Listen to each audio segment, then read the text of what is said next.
좋은 날입니다. 성령님께서 오늘도 여러분의 심령 가운데 큰 은혜와 평강으로 함께 해주시기를 주님의 이름으로 축복합니다. 오늘은 가정세미나 제5과로 넘어갑니다. 5과의 가장 중요한 주제는 갈등입니다. 가정 안에 일어나는 갈등을 어떻게 해결할 것인가 하는 제목이 오늘 5과의 중요한 주제일 것입니다. 핵심 본문은 로마서 12장 18절을 한번 같이 읽어보는데 이렇습니다. 여러분 쪽에서 할 수 있는 대로 모든 사람과 더불어 화평하게 지내십시오. 이 모든 사람에는 부부관계도 해당되어지고 자녀, 부모 이런 모든 관계가 해당될 것입니다.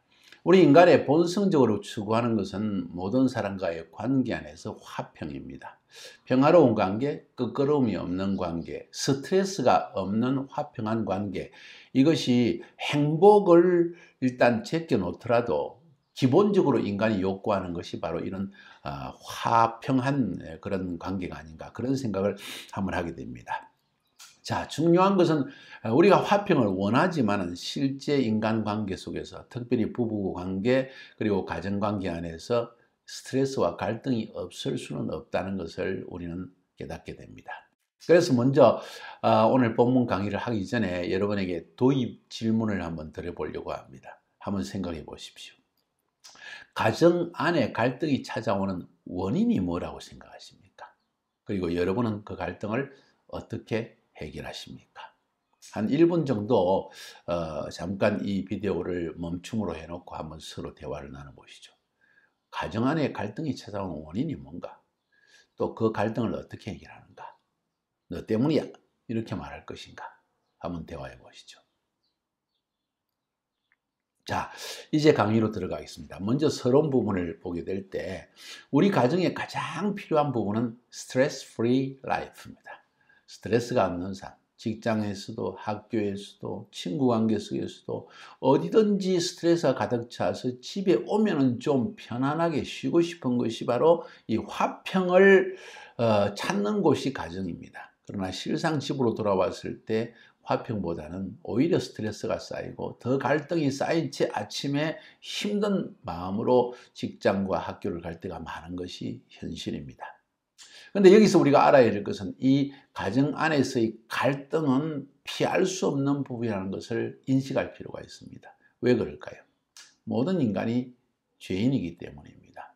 죄인은 본성적으로 자기만을 추구하는 이기주의적 속성이 강하기 때문이고, 또 저의 그 설교를 여러분이 온전한 회복의 복음이란 시리즈 설교를 들어보시면 알 수 있지만은 우리가 예수 안에서 거듭나기 전에도 또 거듭난 후에도 우리의 혼이 자꾸 육신의 욕망을 추구하는 방향으로 나가는데, 육신의 욕망은 내 원하는, 육신이 원하는 모습으로 나아가기 때문에 각 사람의 육신이 원하는 것이 다 다릅니다. 그러다 보니까 반드시 갈등이 일어나고, 또 내가 가장 싫어하는 것을 상대방이 할 수 있기 때문에 이 갈등은 우리의 가정생활, 육신으로 이 땅에 살아가는 동안에는 피할 수 없는 부분이 바로 이 가정에서의 갈등이라는 것을 이해할 필요가 있습니다. 자, 그렇기 때문에 인간 사회 속에서 갈등이 피할 수 없는 부분이라고 한다면 우리는 할 수 있는 한 이 갈등을 빨리 해소하며 사는 것이 지혜로운 방법일 것입니다. 관계를 끊기보다는 관계를 빨리 해결하려고 하라. 이런 말씀이 여러분에게 해드리고 실 수 있는 말씀입니다.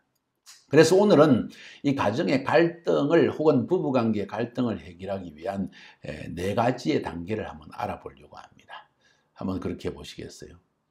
첫 번째 단계에서 우리는 인식의 부분을 이야기하려고 합니다. 실제로 우리 가정의 모습이 어떠한가? 지금 우리 가정은 화평한가? 스트레스가 가득 찬 가정인가? 우리 관계는 지금 친구와 같은 관계인가? 원수와 같은 관계인가? 자, 인식, 우리 가정의 모습을 한번 보자, 알자 하는 것이죠. 두 번째 부분은 우리 가정에 그럼 이런 갈등이 일어나는 원인이 뭔가? 중요한 3가지의 원인이 있습니다. 그 이외에도 많은 것이 있겠지만은 대부분 공통적으로 일어나는 가정의 갈등의 주요 3가지 원인이 있습니다. 그걸 살펴보려고 하고요. 세 번째로는 이런 갈등이 일어날 때 어떤 반응이 일어나는가? 갈등이 딱 시작되었을 때 아내는 어떤 반응을 하고 남편은 어떤 반응을 하고 자녀들은 또 어떤 반응을 하고 부모님은 또 어떤 반응을 하는가. 반응에 대한 이야기. 첫 번째는 인식의 문제, 두 번째는 원인의 문제, 세 번째는 반응의 문제, 마지막으로 네 번째는 해결의 문제. 갈등을 어떻게 해결할 것인가. 한 3단계 정도로 해결할 수 있는 방법이 있을 것입니다. 나중에 차례대로 이 부분을 한번 살펴보려고 합니다. 준비됐죠? 오늘은 그 첫 번째 부분, 인식. 여러분과 저의 가정은 지금 어떤 상태에 있습니까? 지금 우리는 스트레스가 가득 찬 가정입니까? 아니면 정말 화평해서 깨가 쏟아지는 관계입니까? 후자의 부분 많지 않을 것입니다. 대부분의 가정은 정말 스트레스가 가득 차고 집에 들어갈까 말까 하는 사람도 있을 것이고 들어가기만 하면 문제가 생기는 가정이 있을 것이고 자, 이런 갈등이 있는 가정이 많을 것입니다. 여기서 중요한 것은 지금 여러분의 가정이 어떤 상태에 있는지를 먼저 인식하는 것이 중요합니다. 어떤 사람은 성격에 따라서 그런 거 개의치 않고 남들이 갈등이 있든 말든 자기는 집에 들어와서 디비 자고 이런 표현을 쓰 죄송합니다. 그냥 코 골고 자고 먹고 싶은 거 자기가 그냥 해가지고 먹어버리고 그러고 떠나버리고 뭐 하숙집이죠 뭐 호텔방이죠 이렇게 사는 사람도 있기는 있습니다. 그런데 많지는 않을 겁니다. 사람이라면 이런 스트레스가 쌓일 때 반응을 하게 돼 있으니까요. 중요한 것은 지금 내 가정 공동체, 내 부부 공동체 안에 과연 이러한 갈등이 있는지 없는지, 어떤 상태에 있는지 하는 것을 아는 것이 중요하다는 것이죠. 그래서 여기에서 오늘 이 부분, 가정의 실제 모습을 보기 위해서 2가지 질문을 한번 해보려고 합니다. 첫 번째, 당신의 가족은 친구인가 아니면 왼수인가? 친구 관계라면 허물없이 자기에 있는 마음을 털어놓을 수가 있고 또 굳이 해결해 줄 필요가 없이 친구이기 때문에 들어주기만 해도 위로해 주기만 해도 되는 그런 관계일 것입니다. 분명히 갈등이 생길 이유는 별로 없을 것입니다. 이해관계가 생기기 전에 돈 문제가 생기기 전에는 갈등이 안 일어날 것입니다. 내 자존심을 건드리는 말과 행동을 하기 전에 친구관계는 갈등이 일어나지 않을 것입니다. 자, 그런 친구관계입니까? 아니면 원수관계인가? 만날 때마다 싸우고 말만 하면 거기에서 싸우고 다투고 스트레스가 가득 찬 그런 관계인가? 한번 생각해 보세요. 친구관계인가? 왼수관계인가? 가장 이상적인 가정의 모습은 뭘까요? 사람들이 일반적으로 가족이라고 하면 어떤 말, 어떤 단어, 어떤 분위기가 생각이 날까요? 저는 이런 생각이 떠오릅니다. 가정하면 쉴 수 있는 것. 사람을 인식하지 않아도 되고 뭔가 쫓기지 않고 평안함이 있는 곳. 그래서 그곳에는 누구와도 서스럼 없이 별 중요하지 않은 이야기도 그냥 술술술 틀어놓으면서 대화할 수 있는 곳. 그리고 분위기가 따뜻한 곳. 저는 이것이 가정의 모습, 내가 추구하는 가정적인 모습입니다. 하나님도 그걸 원한다고 생각합니다. 쉴 수 있는 곳이니까요. 그래서 밤을 주어서 밤에 가족들이 함께 모여서 대화하고 차 마시고 이야기꽃을 피울 수 있는 것. 그와 반대로 현실은 가만히 보면 실제로는 만나기만 하면 다투고요. 갈등이 쏟아지기 때문에 집에 들어가면 스트레스가 가득 차고 생각만 해도 스트레스가 차는 것. 혹은 그 안에 폭력이 있고 아이들은 집에 가는 것이 두렵고 고통스러운 것. 아내에게는 고통스러운 것. 남편에게는 짜증나는 것. 이것이 혹시 현실의 모습은 아닌가? 이런 생각을 한번 해봅니다. 자, 여러분의 가정은 어떤 모습을 지니고 있습니까? 중요한 것은 성경적 가족의 모습입니다. 우리가 앞에서 다 배운 것처럼 하나님은 남녀를 창조하시고 부부를 통해서 가족 공동체라는 걸 만드셨습니다. 그 안에는 서로 대화를 통해서 서로 협력하면서 정말 도우면서 하나님의 뜻을 부르심을 성취하고 또 경건한 자손을 얻으라고 하나님이 이 가정공동체를 주신 것입니다. 그 가정공동체 안에는 제가 앞에서 말씀드린 것처럼 평안함과 자유함과 휴식과 대화가 이런 것이 있는 가정이겠죠. 무엇보다 그 안에는 하나된 친밀감이 분명히 있을 것입니다. 그런데 현실은 어떤가요? 정말 그런 모습과는 먼 현실들이 많이 있는 것 같습니다. 제가 TV를 보면서 또 어떤 사람의 그 TV를 본 이야기를 들으면서 정말 웃을 수밖에 없는 그런 이야기를 들었습니다. 어느 프로그램에서 퀴즈 게임을 합니다. 할아버지 할머니 두 부분을 모셔가지고 퀴즈를 하게 합니다. 그래서 할아버지가 질문을 합니다. 정답은 감추어져 있습니다. 할머니에게 물어보면 할머니가 정답을 말해야 됩니다. 오늘 질문은 4글자였습니다. 할아버지가 먼저 묻습니다. 여보, 우리 관계, 우리 둘 관계. 천생연분이라는 답을 기대하면서 여보, 우리 관계가 뭐지? 하니까 할머니가 불쑥 자연스럽게 나온 데가 왼수! 원수 관계라는 거예요. 그러니까 아니 2자 말고 넉자! 그러니까 할머니가 하는 말이 평생원수! 천생연분이란 말을 평생원수로 바꿨다는 겁니다. 이거 보십시오.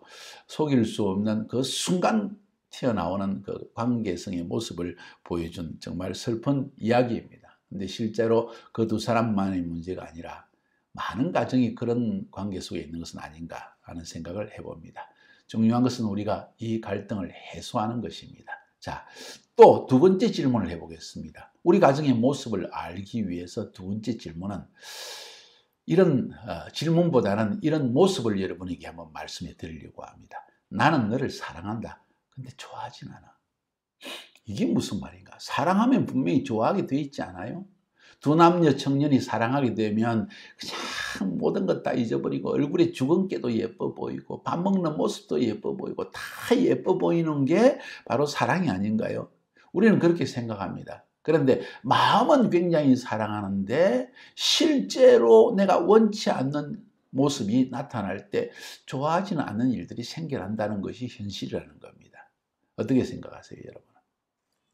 사랑하는데 좋아하지 않을 수가 있을까요, 없을까요? 잘 생각해 보세요. 말에 따라 달라질 수 있지만 사실 가능한 이야기입니다. 어떻게 가능할까요? 저희 아내 저를 굉장히 사랑합니다. 그런데 제가 처음 결혼 초기에 저희 아내가 저한테서 많이 스트레스를 받고 저건 정말 좋아하지 않아, 싫어 하는 말들을, 그런 표현들을 한 적이 있습니다. 그게 뭔고 하니? 저는 밥 먹을 때마다 하고 소리를 내서, 한국 음식들은 좀 너무 뜨겁잖아요. 또 국수는 후 마시고 뜨거운 국은 하면서 또 커피를 마실 때도 그런 소리를 내는 경우가 많이 있죠. 아내가 굉장히 스트레스를 받았습니다. 사람들을 만나면 정말 창피해서 밥을 같이 못 먹겠고 정말 사랑하지만 저건 정말 싫어. 또 저는 옷을 그냥, 옷이라는 것이 추위와 더위를 가리면 되는 게 아닌가 하는 것이 저의 아주 네이티브한, 아주 나이브한 그런 생각이었기 때문에 그냥 아래 위로 색깔도 맞추지 않고 적당히 입고 나갈 때가, 내 나름대로는 맞췄지만은 사실 내가 색감각이 없어 그런지, 유행 감각이 없어 그런지 그런데 신경을 별로 쓰지 못한 경우가 많습니다. 넥타이도 별로 색깔이 맞지 않는 것. 그것 때문에 아내가 스트레스를 많이 받다 보니까, 특별히 목사이다 보니까 설교를 하려면 성도들이 다 쳐다보고 목사님 넥타이 색깔이 왜 저러지, 내가 하나 사드릴까? 그리고 넥타이를 다른 여성도가 사다 주면 또 남성들, 아내들은, 또 사모님들은 시험을 받잖아요. 남의 여자가 사주니까 마치 아내가 사모님이 안 봐줘서 그런 것과 같은 느낌을 받으니까 얼마나 힘들겠어요. 그래서 스트레스를 많이 받은 거예요. 자, 그러니까 아내는 저를 사랑하지만은 저건 정말 싫다는 거예요. 저 같은 경우에 아내와 살아오면서 느낀 것 큰 것도 아닙니다. 그런데 꼭 양치질을 하면 치약을 짜고는 치약 뚜껑을 닫지를 않아요. 갈 때 보면 다음날 보면 거기 굳어 있어요. 그럼 또 푹 짜가지고 걷은 걸 떼버리고 또 세고, 이것 정말, 거기다 가운데를 꼭 눌러요. 끝을 눌러가지고 차근차근 쓰지 않고. 굉장히 스트레스가 되더라고요. 제 성격인지 모르겠습니다. 뿐만 아니라 여성들은 대개적으로 약속 시간에 넣습니다. 시간이 다 됐는데 이제 화장하고 있어요. 시장 다 됐는데 화장실에 앉아 있어요. 시간 다 됐는데 지금 옷 챙겨 입고, 여보 이 옷은 어때요? 지금 여보 시간 다 됐다니까. 이럴 때가 많다는 거예요. 여러분 가정은 어떻습니까? 그때 좋나요? 그래도 막 좋습니까? 진짜 사랑하시네요. 예. 그런데 아무리 사랑해도 거의 반복되어지면 너무 사랑하지만 저건 싫다 하는 그런 부분이 분명히 있을 것입니다. 동의하시죠? 굉장히 중요합니다. 그래서 저는 여러분에게 이런 제안을 해보고 싶어요. 당신의 배우자에게서 싫어하는 목록을 한번 적어보세요. 같이 살아가면서. 너무 사랑해서 적을 것이 없습니다 하는 사람이 있다면 할렐루야 100점. 그런데 그렇게 여러분이 생각하는 반면에 당신의 배우자는 당신에 대해서 또 다르게 생각할 수 있습니다. 한번 적어보세요. 내가 하는 행동이 저 사람에게 싫어하는 것이 될 수 있는 목록도 한번 적어보세요. 내가 싫어하는, 저 사람이 나에게 하고 있는 모든 행동 가운데 싫어하는 목록을 첫째 적어보고, 내가 하는 행동 가운데 저 사람이 싫어할 것이 뭔가도 한번 적어보라는 거예요. 이해가 되십니까? 이거 굉장히 중요합니다. 왜냐하면 이것은요, 습관에 속한 문제예요.